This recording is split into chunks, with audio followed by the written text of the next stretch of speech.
calling it day 3 of notes. Today is October 10th. You know, I try to label them nice and clear in Schoology so you can find what you're looking for if you miss a day. All right, concavity and points of inflection. Consider the graph y equals f of x shown below. I feel like we've seen this graph. It's the same graph in all of the worksheet here. Concavity is easy to see visually.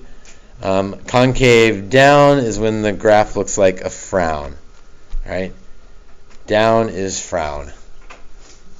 In fact, let's see. So frowny face would be right there, and I guess that's 2 frowns, but it's frowning the whole way. And frown. Down is frown.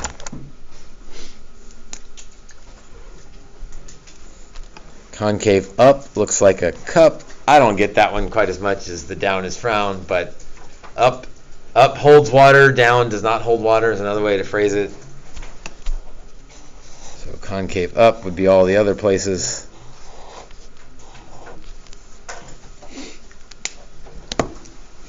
So like visually looking at a graph, concavity is super easy. Sort of like finding a max and a min is super easy at a graph, looking at a graph, right? Like, oh, look, there's the top of a mountain. There's where it's frowny. But of course, there's some calculus that goes with it that's a little bit harder. Point of inflection is a point on the function where the concavity changes from up to down or down to up. So all of those dots are points of inflection.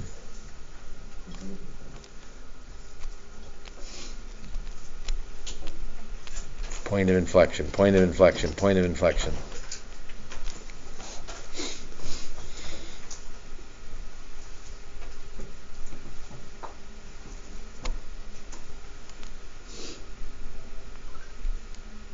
Draw some tangent lines to the graph on a section of the graph that is concave down. Okay, and then we're going to do it on a section that's concave up. To try to keep these from getting too complicated, let's draw the concave down tangent lines over here. So I'm just going to draw a few tangent lines to the graph. Just pick some points. Some tangent lines. Let's see, this is kind of an open-ended question. What do you notice about every tangent line in that section? I don't know, is that too open-ended? They're straight. Okay, well, all tangent lines are straight. You know what, let's hold the thought. Let's do it on the concave up section, and maybe come over here just to get away from it completely. So draw some tangent lines over here. What would you say about the location of the tangent lines for the concave down part relative to the concave up part? Yeah, I'm going to say above the curve and below the curve. So for when it's concave down, the tangent lines are above the curve.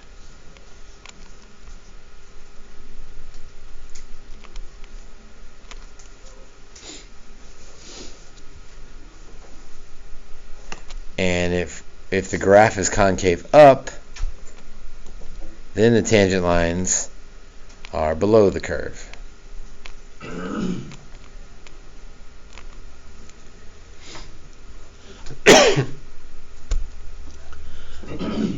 There's a whole bunch of things like this that were sort of like yesterday, where it's like you probably don't memorize that. If that question comes up, then you draw a little sketch and you draw some tangent lines, and you're like, oh, yeah, they're above the curve. And so you don't memorize all these little things. You just draw a quick sketch and think about, or look at your picture and see if they're above or below. Definition of concavity. So now we're sort of transitioning to a little more calculus type stuff here. Let f be a differentiable function on an open interval. The graph of f is concave up when f prime is increasing. Concave up when f prime is increasing. So when the slope is increasing, think about what that would mean. So if our slope is 0, but then it goes to a little bit positive, and then a little bit more positive, and a little bit more positive, we've got an increasing slope that makes concave up. It's also true on the other side. Like that's a negative slope. So if it increases, it becomes less negative and less negative. And so all of that section has f prime increasing. The slope is increasing. And that makes it concave up. Concave down when f prime is decreasing. So there's our concave up. We can draw concave down. F prime is decreasing. So let's say it starts out really steep, but then it decreases. So the slope decreases a little more, decreases to 0, keeps decreasing, and goes negative and more negative and more negative. And so there's our concave down, because f prime is decreasing.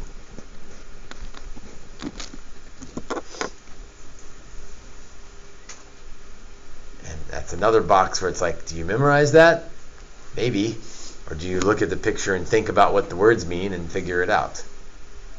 I prefer it's the second, because that's less memorizing. You can just figure it out is our hope. If you know that f prime means slope, you can just about figure out everything else. If f prime is increasing, what can we say about f double prime? If f prime is increasing, that means the derivative of f prime is positive.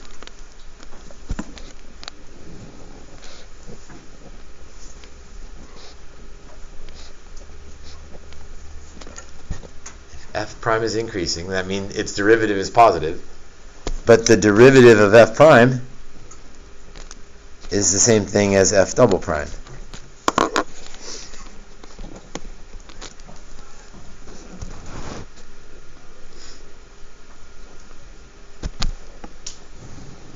Same kind of thing. If f prime is decreasing, that means the derivative of f prime is negative,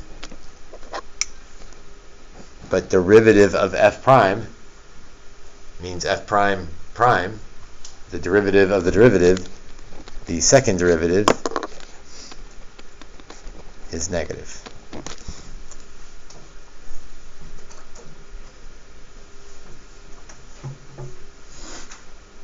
Now, this one probably is worth memorizing because it's easy and we use it so often.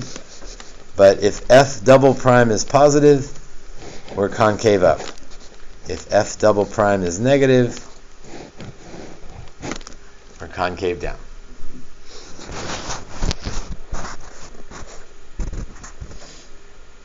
And you might be getting a glimpse of why I kept saying that today's lesson is very parallel in structure to yesterday's.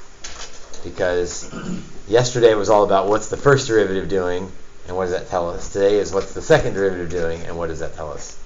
But the process is the same. Test for a point of inflection. F has a point of inflection if f double prime changes signs. Right, so for concave up to concave down, then there's a point of inflection. If we're concave down and changing the concave up, then there's a point of inflection.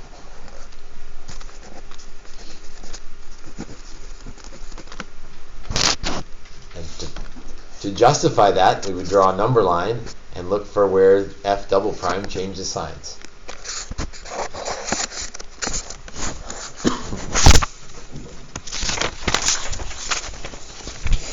All right, let's do some examples. We'll really see the similarities with yesterday. Discuss the concavity of H. It's like I don't need you to write like a paragraph here. That's not like, complete sentences. Like I don't even like the way that's worded. Just tell me where it's concave up and concave down. But concavity goes with the second derivative. So I need to find the second derivative. So I can pick on people to help me with that. There's no way to jump to the second derivative. You got to get the first derivative first, and then we'll take a derivative of that. So, Lauren, what's the first derivative of that function? Negative 3x squared plus 12x.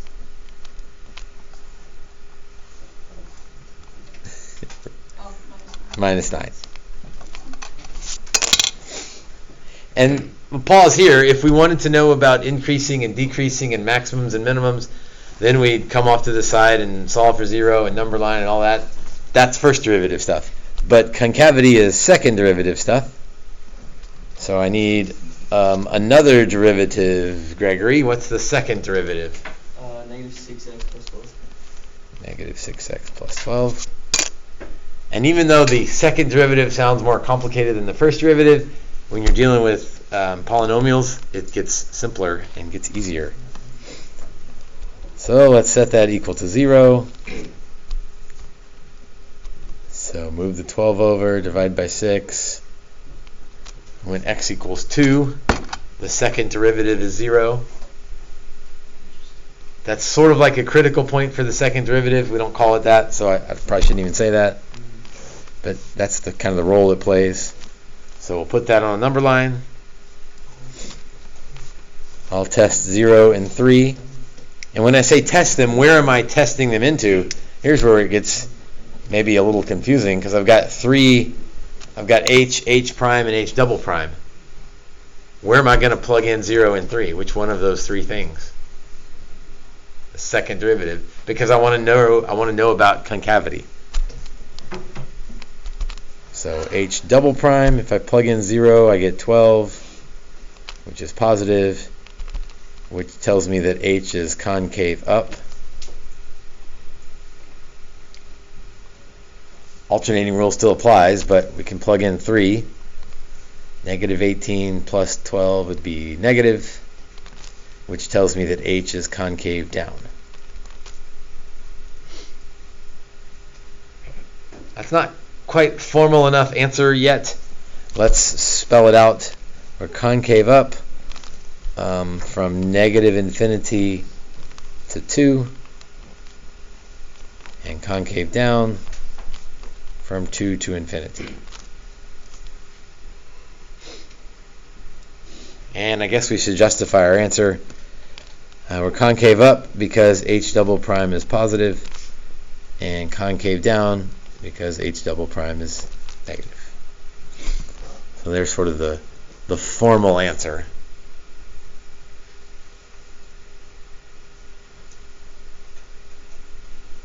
So first derivative told us increasing, decreasing, which led to max and mins. Second derivative tells us concavity, which leads to points of inflection. So part B is easy. There's a point of inflection at x equals 2. What's the reason? How do I know that x equals 2 is a POI?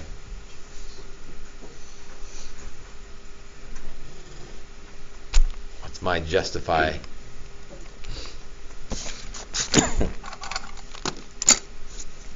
Brandon, how did I know that x equals 2 is a point of inflection?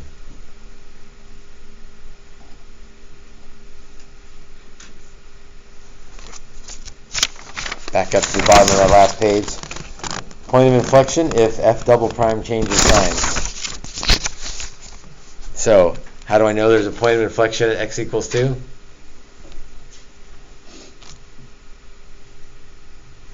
Brandon? Almost really good. You said it changes signs? Yes. That's why we don't want to say it. Because like it, well, which do you mean? H prime, h double prime, and of course you meant h double prime, but I'm not going to read your mind. So make sure you specify. Stay away from saying it. It's tempting, and I'll probably know what you mean if everything in the question is about the second derivative. I know that's what you're looking at, but you got to tell me you're dealing with the second derivative. Number 2. How many points of inflection does f have if f double prime equals all of that stuff? What's different about this question, and it's different in a good way? What's that? it's already given you the second derivative. So don't jump in and think, oh man, this is going to be an awful derivative. Like, yeah, it would, but that is the second derivative. So they've already done the derivative work for you. You just need to think, all right, x equals 0, x equals 2, x equals 5.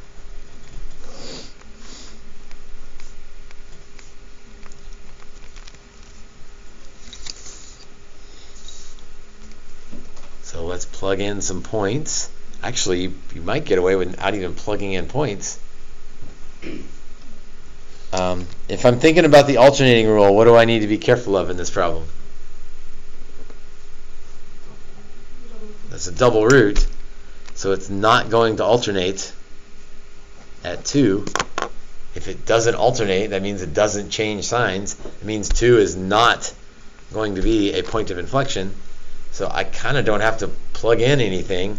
It's going to change across 0 and change across 5. So it has 2 points of inflection. I don't even have to plug in the signs. I mean, I could, but I guess if I was worried about the double root, maybe I'd plug in 1 and 3 to just sort of remind myself that this is going to work. So that would be positive. 1 minus 2 squared is positive. 1 minus 5 is negative. So H double prime, or F double prime, is negative there. If I plug in 3, I get positive, positive, negative.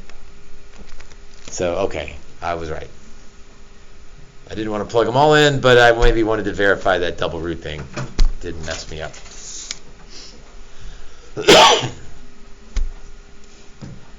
Number 3, if f of x is that thing and k is a constant, f has a point of inflection,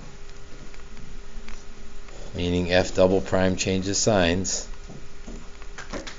when x equals 8 and k equals, that's a lot of words. What should we do first on this thing?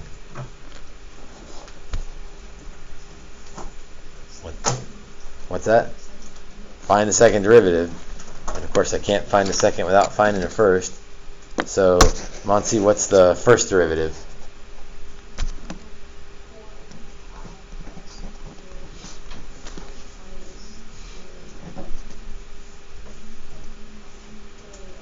Good. Yeah, there's a k in there, but you handle it just right. A k is a constant, so just minus 2kx. And it started with an ugly fraction in there, but kind of a rigged problem. Alan, what's the second derivative?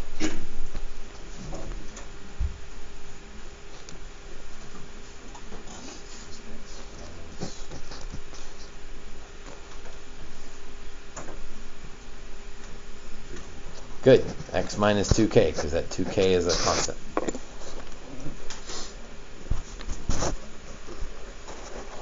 And I want that to change signs when x equals 8. So if I plug in 8 for x, let's see, k would be 4.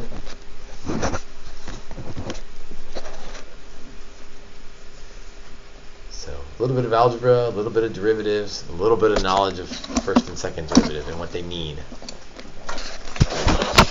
First derivative tells you slope, second derivative tells you concavity.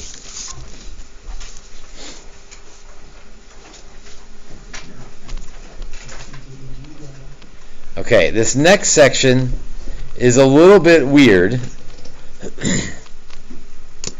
Yesterday we used, so this section is the second derivative test. The trick is the second derivative test is used to identify maxes and mins. And I feel like that's weird because maxes and min usually goes with first derivative stuff.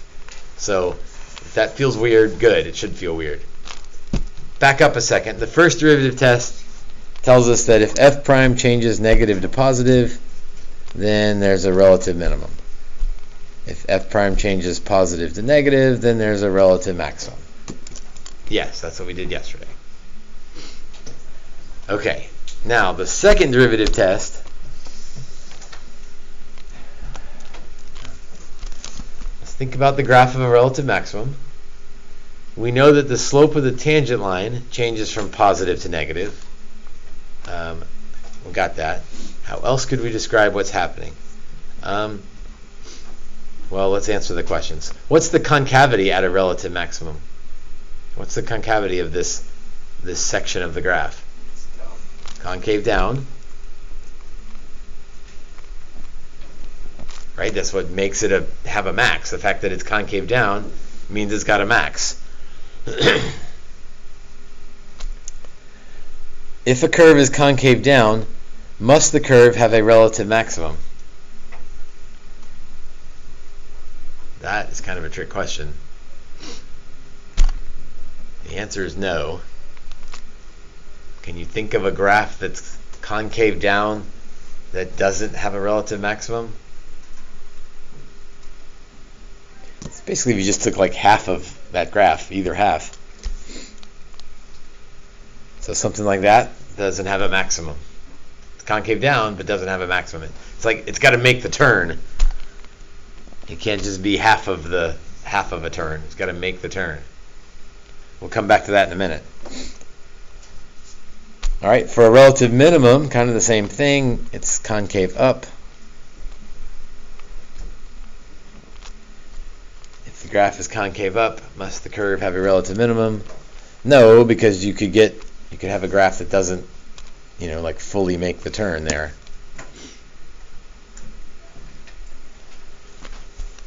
Okay, so speaking of making the turn, at the turn, what's the first derivative equal to? At the turn on either one of these, what's the first derivative equal to? 0. So it's not enough to say, well, if it's concave down, it's got a max. If it's concave up, it's got a min. What we have to say is, if it's concave down, so that's right, if the second derivative is less than 0, that's concave down. And f prime of c equals 0, that's a horizontal tangent line. So you put those two things together, concave down, horizontal tangent line, well, that means there's a relative max there. Second part's kind of the same thing. If second derivative is greater than 0, that's concave up. If the tangent line is horizontal, f prime equals 0. Horizontal tangent line. So we got something that's concave up with the horizontal tangent line. Well, that means there's a relative minimum there. That's the second derivative test. So first derivative test and second derivative test both identify max and min. First derivative test does it only thinking about first derivative, increasing, decreasing. Second derivative uses concavity and the fact that if it's bold up or bold down, then there's a top or a bottom. The next statements sort of reiterate the same thing. It has to be both concave down and have a flat spot in order for there to be a maximum. Same thing, it's got to be for a minimum concave up and have a spot where f prime is 0. And you don't get lost in the details of memorizing, well, which one's concave up and concave down. You just think about what the picture means, and then you can figure out if it's got a max or a min. Number 1. Given g of x is twice differentiable, g of 4 equals negative 3, g prime of 4 equals 0, g double prime of 4 equals 2, which of the following must be true? So that's a lot of information. I think I'm going to try to sketch a little bit of what's going on here. So g of 4 is negative 3. So there's my point. G prime at 4 equals 0. What is that telling me? G prime is 0. What is that telling me about the graph of G? It has a horizontal tangent line, or it's a flat spot. So I don't know what the graph's doing, but I know there's a horizontal tangent line there. if G double prime is 2, I don't really care that it's 2. I do care that it's positive. If G double prime is positive, what does that tell me about the graph of G? It's concave up.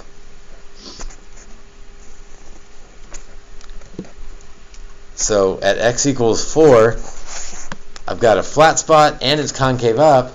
I think I just stumbled into my answer there. That must be a relative minimum, or a local minimum at 4, -3. Again, I didn't do that with memorizing a whole bunch. I did that by knowing what the first derivative tells me, knowing what the second derivative tells me, and then I can figure it out from there. Number 2, let f be a twice differentiable function. Selected values of the first derivative, right, that's slope of a tangent line.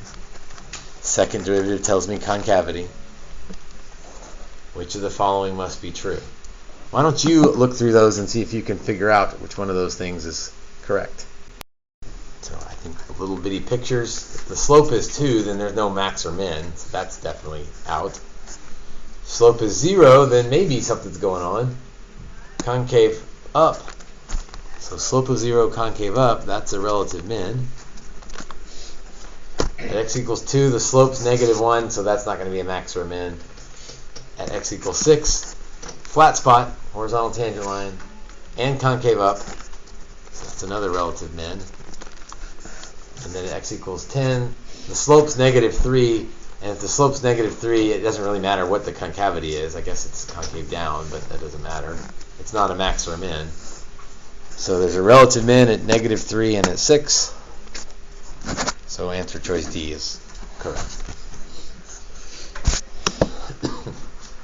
And again, the hope is you're not memorizing all these combinations of things. You're understanding what concavity is and what the first derivative is, and then it's no big deal after that. That's the hope.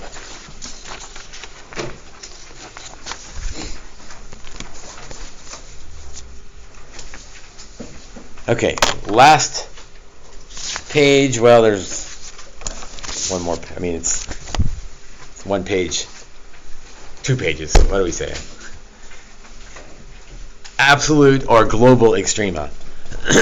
This is a little bit disconnected from everything else, but it's got to go in somewhere, and it's also not really difficult. It's what you think it is. The absolute extrema is the maximum over the whole thing. So a relative max is, a neighborhood max. A relative min is a neighborhood min. A local minimum or a local maximum. An absolute max is the maximum y value of the entire function. An absolute minimum is the minimum y value of the entire function. An absolute max is the max. An absolute min is the min. And we also call them global max or global min. It's not just typically infinity or negative infinity? Well, it depends on what the function's doing. So it's a good question. It was like, well, are they not just infinity or negative infinity? If it's a polynomial, yes. But if it's something weird like this, it's like, well, it's not infinity or negative infinity. It's the max would be whichever one of those is higher. And maybe they're both the max. And the min would be whichever one of those is lower. Or it's both of them because they're both the minimum. Extreme value theorems. Don't skip over this. If f of x is continuous on a closed interval, then it's got a max and a min. As long as it's continuous and as long as it includes the endpoints, then it can be whatever you like. There's got to be a max and a min in there. The reason it says closed is if it's an open interval. Let's see, how do I want to do this? Does that function have a relative max? Let's do that one first. Does that function have a relative max?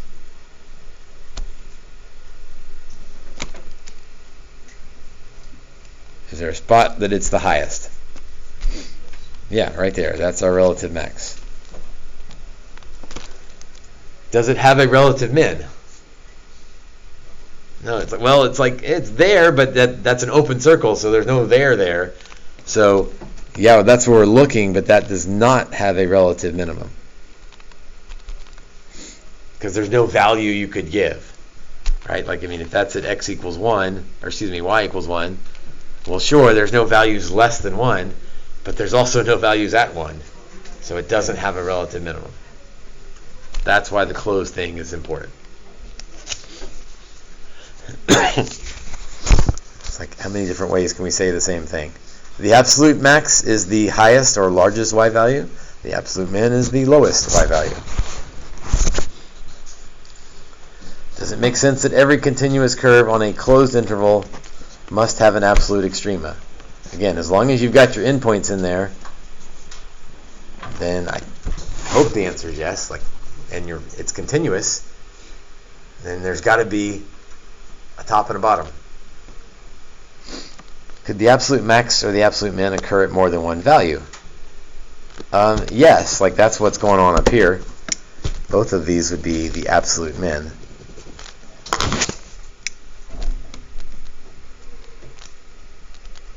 Well, be careful. The absolute min is the y value. It happens at two different places. So, be careful how you word that. There's only one absolute min. It does happen at more than one spot. Could the absolute max or min occur at a value that is not a relative max or min?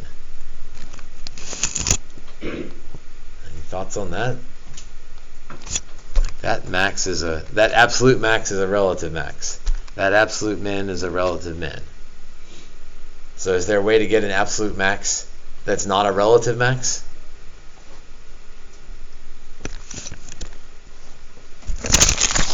There is, if it's an endpoint.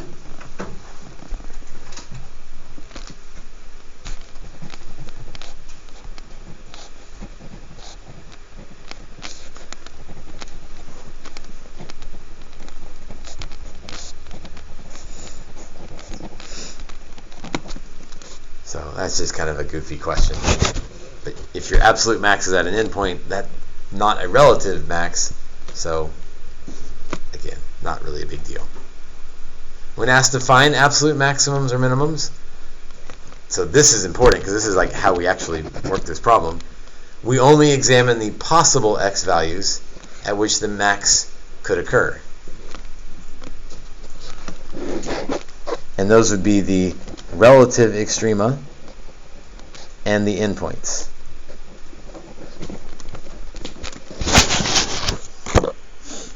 We're going to test this all year long, and people are going to miss it all year long. And what they're going to miss is, don't forget to test the endpoints.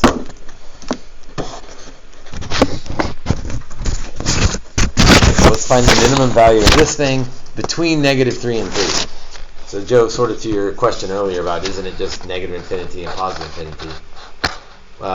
Yes, if we looked at everything, but we're restricted to -3 to 3.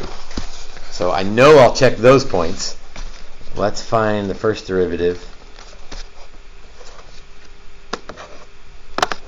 Kira, how about the first derivative of that thing?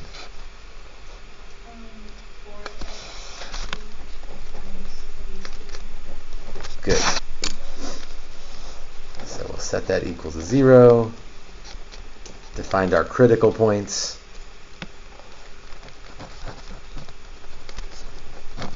So x equals 2.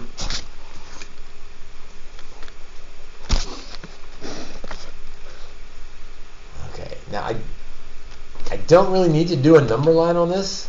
If I do a number line, that will tell me if x equals 2 is a max or a min. But I don't really care if x equals 2 is a max or a min. I care if it is the absolute min or max. So instead, I'm just going to do a table of values with my endpoints and my critical point. And if I'm looking for the minimum, I'll just pick whichever the lowest value is. So if I plug in 3, or -3,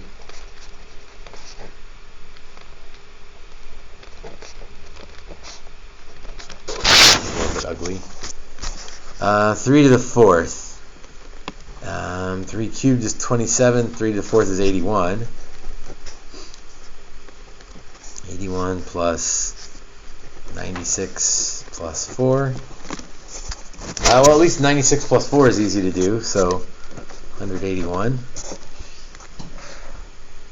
If I plug in 2 to the 4th minus 32 times 2 plus 4, 2 to the 4th. 2 cubed is 8, so 2 to the 4th is 16.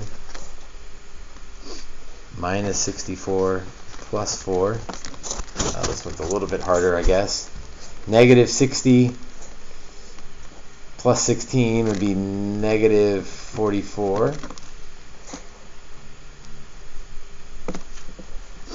then if I plug in 3 to the 4th, minus 32 times 3 plus 4. Like I've already done a little bit of this math. 81 minus 96 plus 4. So what's that? 85 minus 96 is negative 11. And if I want my absolute minimum, it would be negative 4, or negative 44. Now be careful how you answer the question. The absolute minimum is negative 44. It occurs at x equals 2. But the question was, what's the minimum? So the answer is negative 44. We can get a little bit tricky on multiple choice with this. Let's say we put negative 11, negative 44, 2, and negative 3. Well, if you're not paying attention, you might pick 2 because like that's where it happens, but the absolute minimum is negative 44. It happens at x equals 2.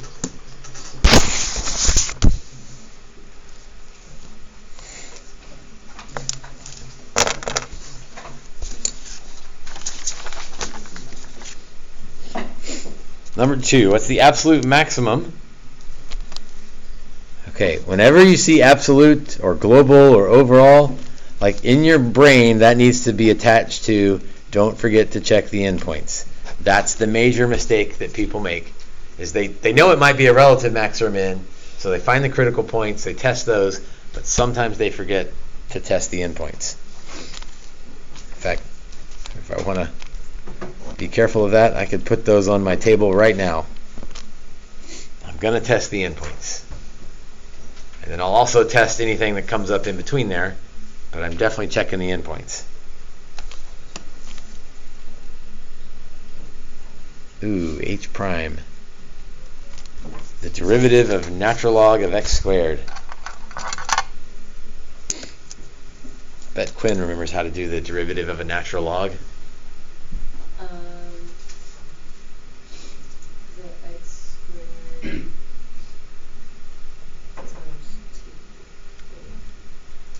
Okay, you're on the right track with a chain rule thing in there. 1 over x squared times 2x. Yes. Which would reduce to 2 over x.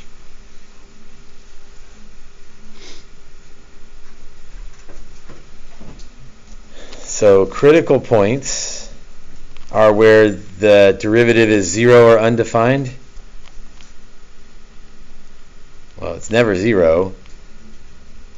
It's undefined at x equals 0. So should I include x equals 0 in my table?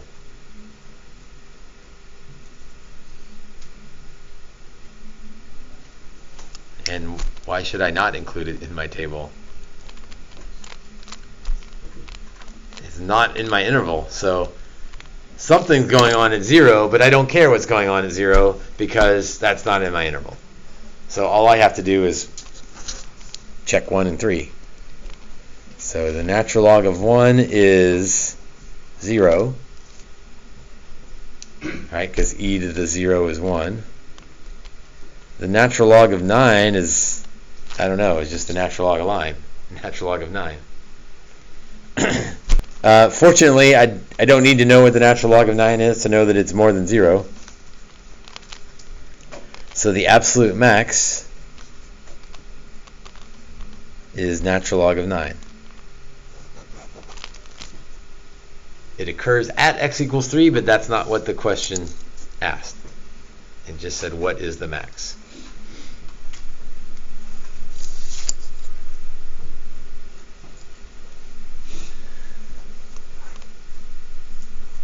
Okay, 3 I think should be easy. Like there's no, in the sense that there's no derivatives to take. It's just, here's the picture, pick off the maximums and minimums. F has horizontal tangent lines at x equals negative 1. Okay, so that's sort of telling me that that's a relative minimum there. X equals 2, yep.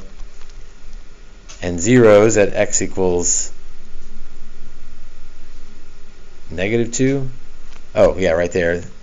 And 0 and 2.8. Okay, got it. State the absolute max and the absolute min on negative 3 to 3.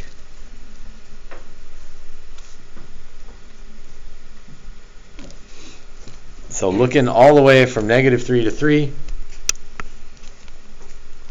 I think I can pull popsicle sticks for this. Addie, what's the absolute max that the graph gets to between negative 3 and 3? But I want to look at the whole graph all the way from negative 3 to 3. I want the highest point. It can be an endpoint. So it's 9. Tyler, how about the absolute min? 3 and then negative 2.7. Careful, I only want the y value. The absolute min is the y value. Okay. It occurs at 3, so it's good to see that, but the absolute max and mins are y values. All right? Question B looks really similar. State the absolute max, absolute min on negative 3 to 3.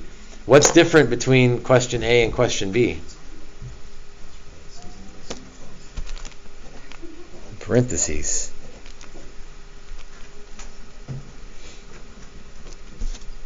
All right, Ian, so what's the absolute max between negative 3 and 3 if you aren't allowed to include negative 3 and 3?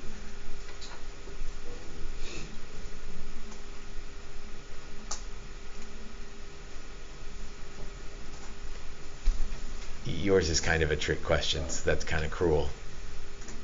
Does that help you answer your question? There isn't one. I mean, it doesn't go higher than 9, but the absolute max is not 9 because it doesn't get to 9. So you just have to say no, there is none. It's like you're looking there, but if you can't include the point, then you can't get to 9.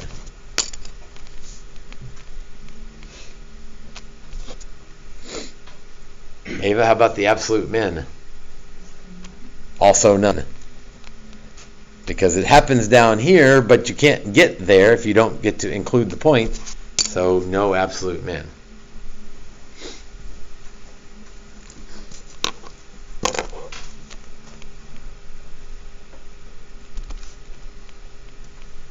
Okay, same question, different interval.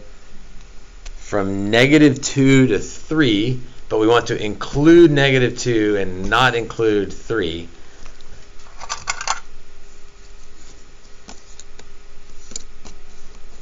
So, Rabia, is there a absolute max between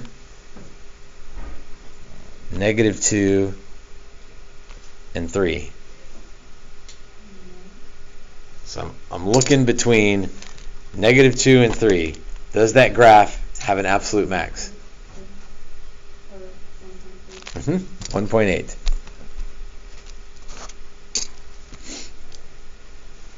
Mia, absolute min. I'm looking between negative 1 and 3. I can't include 3 though.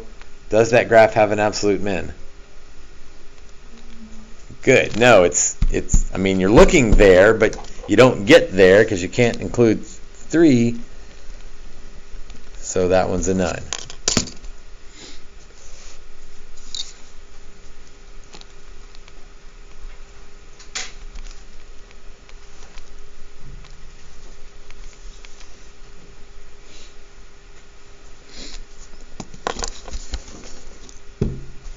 I'll give you a second to think about that last one. Should have done that on all of these. But then Kylie and Bryce will give us an answer. Okay, Kylie.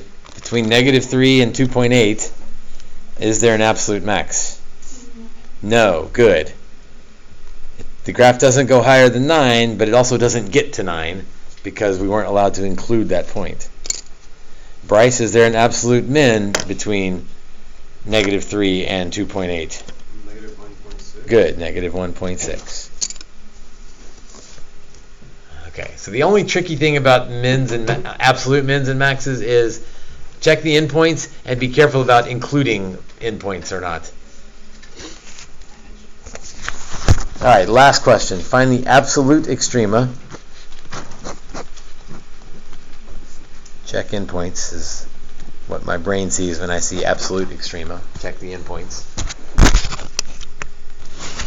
On the open interval 0 to 3.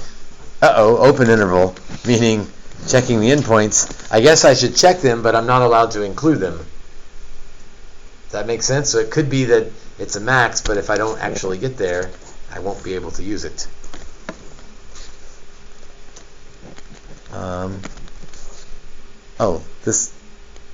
I was thinking quotient rule, but there's a better option than quotient rule, a lot better option than quotient rule. What could I do first?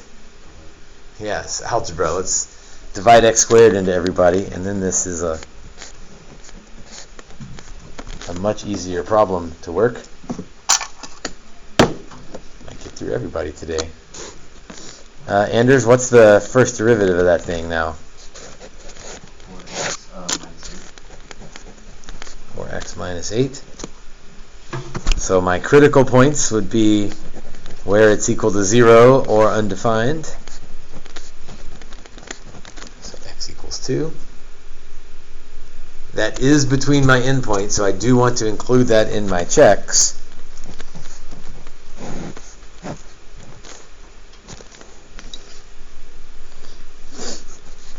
So 0, 2, 3.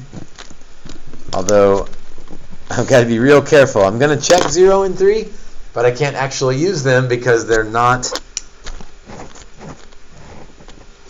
Right? It's like there's open circles there. They're not included.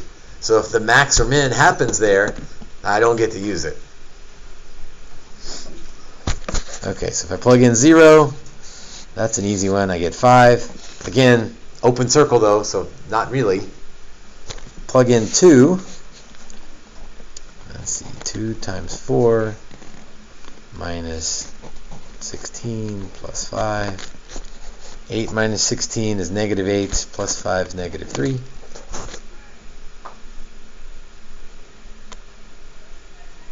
And if I plug in 3, 2 times 9 minus 8 times 3 is 24, plus 5.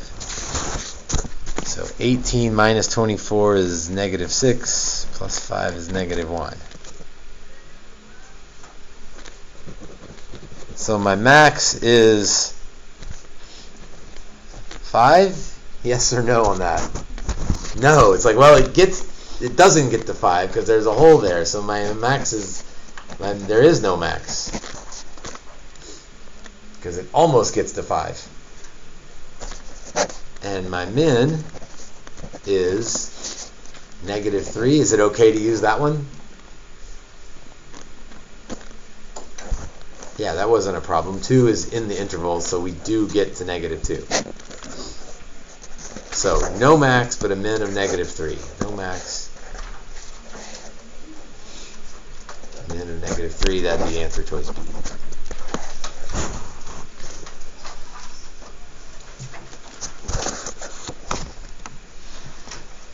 Okay, that's a lot. Let's stop there. I want to summarize, but I'll save that for another day. So, today's assignment, worksheet 3, concavity, points of inflection, absolute extrema. Concavity and points of inflection, those are second derivative things. Absolute extrema, that's a first derivative thing. And don't forget to check endpoints. There, that would serve as your summary.